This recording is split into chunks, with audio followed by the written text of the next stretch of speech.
આવ્યું ફિલ્મ જ્યારે બનતું હતું ને ત્યારે બાપુ કે આસિફ એમનો ડાયરેક્ટર હતો, એમણે દિલીપ કુમાર જ્યારે શાહજાદો બનતો હતો ને સલીમ દિલીપ કુમાર, એમના પગની જે પહેરવાની મોજડીઓ હતી ને એમાં મોજડીઓ, એ મોજડીઓમાં હાચા હીરા ટાંકેલા મોજડીઓમાં. એટલે કોકે કીધું ખાવ ખોટે ખોટા પૈસા, તમે પૈસા છે એટલે હાવ આમ જ કરી નાખવાનું, બધું વીખી નાખવાનું એમ. હવે પગમાં મોજડીયું ફિલ્મમાં હોય એ કોણ ભાળે, અને ભાળે તો માને કોણ કે આ મોજડીમાં હીરા છે એ હાચા છે એમ.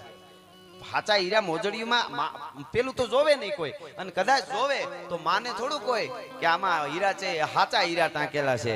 અને એ વખતે કે આસિફ ડાયરેક્ટરે એમ કીધું હતું કે હું લોકો માટે જોવે, એના પ્રેક્ષકો માટે મેં આ હીરા નથી ટાંક્યા. કે તો કે દિલીપ કુમાર જ્યારે દિલ્હીનો શાહજાદો સલીમ બનીને આવે ને, જ્યારે આ મોજડી પહેરીને ડગલા માંડે ને, તો એને સાચી ફિલિંગ આવે કે મારા મોજડીઓમાં હાચા હીરા છે, હું દિલ્હીનો શાહજાદો છું. એ ફિલિંગ માટે મેં આ હીરા નાખ્યા છે. કેવડી મોટી વાત છે. તો કહેવાનો અર્થ